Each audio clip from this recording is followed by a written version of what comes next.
All right, everybody, we are back with another division preview. And first up, we're going to go ahead and talk about the Michelangelo division.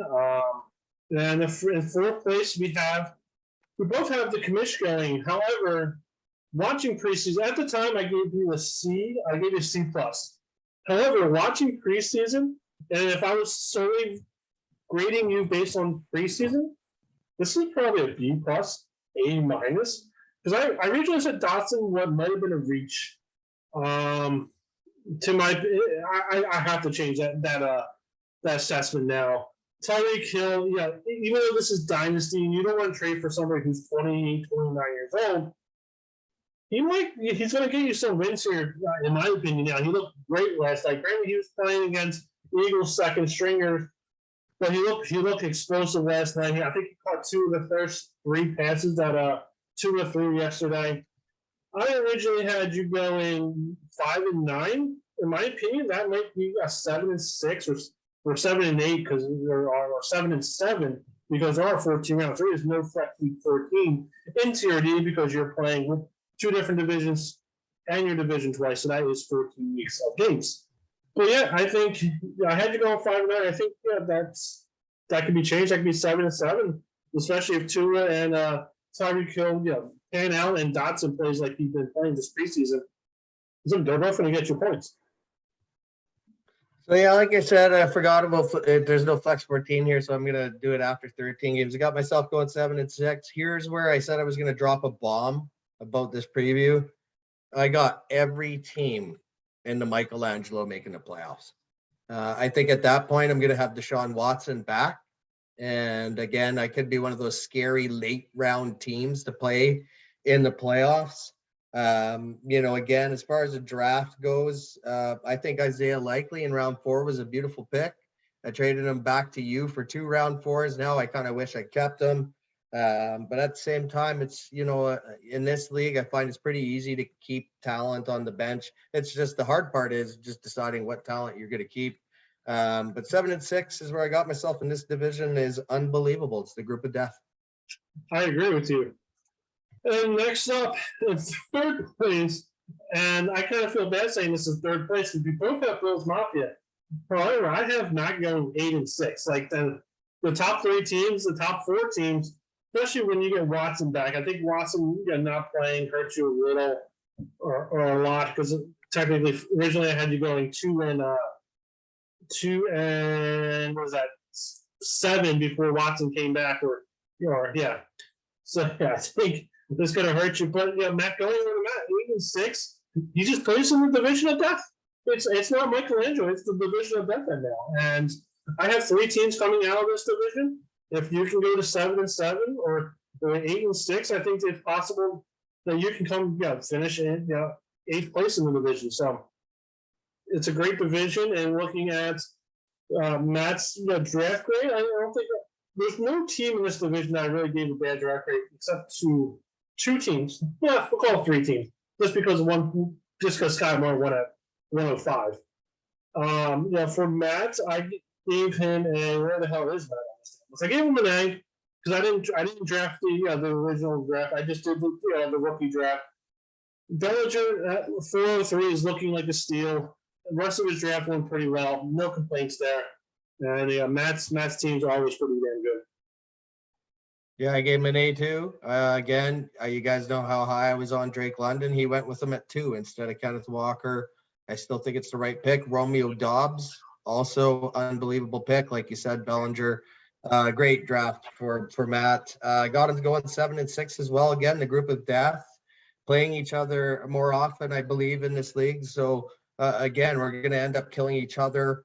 Some of these games are going to be coin flips. The weakness I think that Bills Mafia has versus what he didn't have in LOD last year when he took the championship is the quarterbacks. Tua, again, he has the weapons, but how good is he going to be? And Mitch Trubisky, is this guy actually going to even remain the starter? Time will tell, but the rest of the lineup is pretty rock solid. And again, every team in this Michelangelo division just looks really hard to beat. Yep. Talking about quarterbacks, Mitch Trubisky, in my opinion, 29th, 28th, maybe even 30th, 31st ranked quarterback. So somebody's gonna have to drop somebody if if Pickett starts out. So he's definitely gonna pick up a quarterback that's probably on par with his team. So in my opinion, there's gonna be no drop off in talent, or Mitch surprises everybody and really good, which would be great for him. So yeah, I mean, it's the group of death, and we're just gonna move on. There's not much more to say. Second place, we both have Caesar Sunday. The only pick that I didn't like in Pans was 115 Christian Watson. Even at the time that we picked this, people were saying Christian Watson, he has talent. He's just not a good wide receiver. And I mean, David Bell went right after that, and then Mechie before he told everybody he has leukemia went after that. Alex Pierce, who I'm not a big fan of, but I like him better than Watson, went 4 picks after. So like any of those guys, I think would have been a lot better than taking Christian Watson. But everybody else, Deepak Ritter, White. I can't really complain about him. I gave him a B+. I have him actually going. Let me just take a quick look just to verify my notes here. I have him going 9-5, finishing 6th place and going into the playoffs. Yeah, I got Danny going 8-5. Again, I think the improvement of Danny is in his ownership, not only in this rookie draft where he did okay, getting Kenneth Walker. I think where he really excelled is in the main draft, and I know we didn't grade that one, but Russell Wilson and Jameis Winston as your quarterbacks, and then you throw in the likes of Julio and Michael Thomas and Cooper Kupp. Danny's got a good team, 8-5. For sure. And first place that everybody has probably figured out by now, we both have bare naked ladies. I have Joshua going 10-4. And with a draft grade, let me just take a look. I actually gave him a B. D, not a B. A D. He went back-to-back defensive players and then took Woods at 3-5. I would have taken some offensive players, but at this point, we still think he has a great team. And does it actually matter what draft grade you give him? Probably not. So yeah, I mean, I have a good team. It's a great team. Gave him a D because I would have picked different players, but he still has a good team. So who cares? Yeah, 9-4 is where I got him. I got him being the best team in this division. You're right. I gave him a D as well. I thought the draft sucked. Thibodeau, good player, but is he going to get you a lot of fantasy points compared to who was still on the board? And some of those guys might still pan out. So who do we know? But again, I think it's just because he had a really good main draft. I mean, you look at the running backs, Jonathan Taylor, Austin Eckler. Those guys are solid. The only issue is, of course, he doesn't have the running back depth. So if one of those guys goes down, his team could be in trouble because there would be a big blank spot there. But again, nothing that trades can't fix. And I think Josh is going to have a good year here, and he's going to hope that his man Justin Fields can ride him to a division title. For sure. Well, we're going to switch over to the Leonardo division. And in 4th place, we both have likely losers. And I'll pass it over to you, Commissioner. Yeah, likely losers. I got him going 5-8. It's the running game.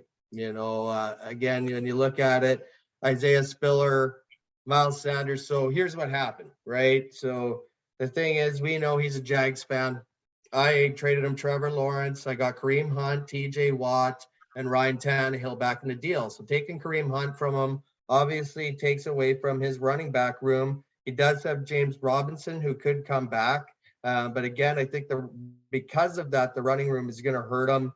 And even when I look at his 3rd best wide receiver being Van Jefferson, that really concerns me. And I'm sure it concerns you. As far as the draft goes, I'll let you kind of take over because I haven't had a chance really to look at his draft at the moment. Well, we'll start with you have him going 5-9. I have him going 2-12. Because as you said, Van Jefferson is his wide receiver 3, and that is highly concerning. Cream Hunt trade, I wouldn't have made it in a million years. Looking at his actual draft wasn't too bad in my opinion. I gave him an A-. He took Spiller at 114. Then he had a pick till the 3rd round. He took Traquan Thornton at 3-6, which could be a steal. And then he took Anderson at 3-13. And then he took Danny Gray at 5-1. Would I have made that pick? Probably not. But it looks like it could be a pretty good trade. I mean, or pick, I should say. Because it looks like, Patrick Mahomes, well, not Patrick Mahomes, Trey Lance likes Danny Gray. Yeah, I think he had 3 touchdown passes in his first game, or 2 touchdown passes from Trey Lance. I keep wanting to say Mahomes, but obviously, hopefully not. Because that makes me sad if it was Mahomes, because I traded Trey Lance. But Danny Gray is going to pick a potential steal, but he just lacks talent, and 2-12 is why I'm going. Next up, in third place, we both have Chris and no more. And I'm just going to go ahead and jump right in. I love the George Pickens pick at 111. I think that's a great pick. And then taking Kenny Pickett, because he didn't draft any quarterbacks until like the 20th round in the actual draft. So Kenny Pickett at 206 is also a great pick. He might not start right away, but he looks really good in preseason. I have him going 7-7. Let me just take a quick look. And yeah, I think he had a good pick, good draft. Again with B+. And it's an okay team in middle of the road. Yeah, 500 team. He could make a few trades to get a little bit better, but I think he has a plan, and B+ and 7-7 grades up. Yeah, I got him 6-7. Again, this is one of those divisions that I think is really great division. George Pickens at the time, I criticized him. Now, in hindsight, great pick. I give him an A- just for that pick alone. I think Pickens is going to be great. His lineup is rock solid in all the positions for the most part, except Baker Mayfield. And I think Baker Mayfield, again, will let you down like he let the Browns fans down last year. And that's why you're going to lose some critical games, is because Baker Mayfield might actually even get you minus points some games. Hopefully not. Moving on to second place, we both have mac and cheese, and I gave mac and cheese an A. Oh, no, that's the wrong player. Where the hell is mac and cheese on my list? I actually don't know. Okay, well, I'm going to talk about his picks anyway to have him up. Brees Hall at 101 is, and you're going to disagree. At the time, that's the number 1 pick. You can't take anybody else, especially when he drafted the original pick to take Brees Hall at 101 because he knew he had the 101. Robinson at the 216 is a good pick. Bullich, in my opinion, is a good pick. The Carter Loftius, the Greek god over there at 311, in my opinion, I think that's 311. Yeah, 311 was also a great pick. The dude, in my opinion, could be the rookie of the year, playing for that defense end for the Chiefs over there. And they took McDuffie and Elam in the 5th round as well. He was a great pick. Those are great picks as well for IDP players. Looking at his team, I have him going. I have him going 7-7. Time with no more. In my opinion, those two could flip flop easily. No more could finish second. But I think mac and cheese has just a little bit better team. Just like his brother, I think they both had 2 good drafts. Unlike his brother, he hasn't made any horrible trades just yet. But time is telling. I think Dirkman, or Dinkman, as I like to call him, once he irons out those trades, these are 2 good owners to the LLC, and I hope they stay with us for a long time. I know there has been some issues, that they weren't happy with that happened in tier 2, but since we're talking about in here, that I hope they stay. I hope they understand why we criticize those trades that they made, and they have potential to be good owners and 2 good LLC owners.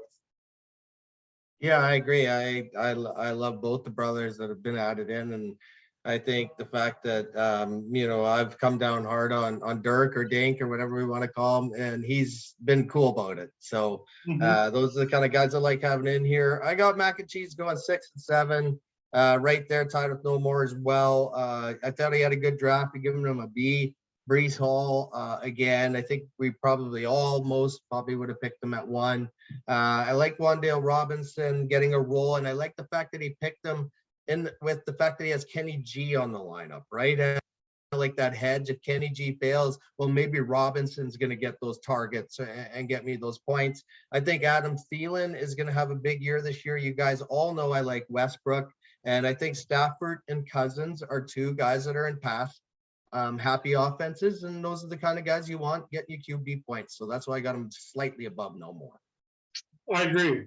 I'm a huge fan of Kirk Cousins this year. I think that new offense coordinator there is going to make Kirk Cousins even better than he was last year. He's undervalued QB in LOC. And switching over to first place, last but not least, is my good friend and also my rival in LOC, Brandon in the Architect. I have him going 9-5. Funny enough, I actually have him starting out 4-5. So that tells you how I have the rest of the season going. Like you said, he does play in a pretty tough division. That division can go either way, especially with those top three teams are Mac and Cheese, No More, and the Architect. I just see Brandon making some trades that he can try to win that division. And yeah, I have him as a division winning. I'll pass it over to you. Yeah, I got Brandon winning this division. I think he's the class of the division for this year. 9-4 is where I got him going. Again, the fact that he got Dak off you, I think changed the game, right? Like he had Zach Wilson, and I think when he had Zach Wilson, I would have put him right there with No More and Ian. But the fact that he added Dak to go with Lamar, I think pushes him over the edge of 9-4. As far as the draft grade goes, I'm just gonna give him an A- because I couldn't keep track of all his picks, but I know he nailed Nick Cross, Kyle Phillips, N'Kobe Dean for the future. I think those could all be solid picks for him. Again, the lineup top to bottom does not have too many weaknesses. We all know about the trade, getting Devontae Adams, but let's face it, that trade is going to help him out a lot. And, he's used some of those picks to acquire even guys off me, like TJ Watt, to get the best players at their positional groups. Again, Brandon 9-4 is going to be dangerous, and might want his name in that mural, I guess, at your brewery. For sure. I actually gave him a C just because I don't see any of his picks that he made this year at the time helping him this year. Like Zamir White at the time, RB3. Dean, he looked like he could be middle linebacker 1B. Kyle Phillips is probably the only pick that I actually like officially. Josh Johnson, he has potential, but I think he's still behind a couple players on the Jets there. Batty, he's okay with RB3, but as you said, Nick Cross is pretty good. Kyle Phillips, in my opinion, is good, but a lot of his picks were for next year or years behind that. And C, but like I said, he didn't really need to make any of the picks for this year, and he just traded people, and they got what he needed, and he has a good team.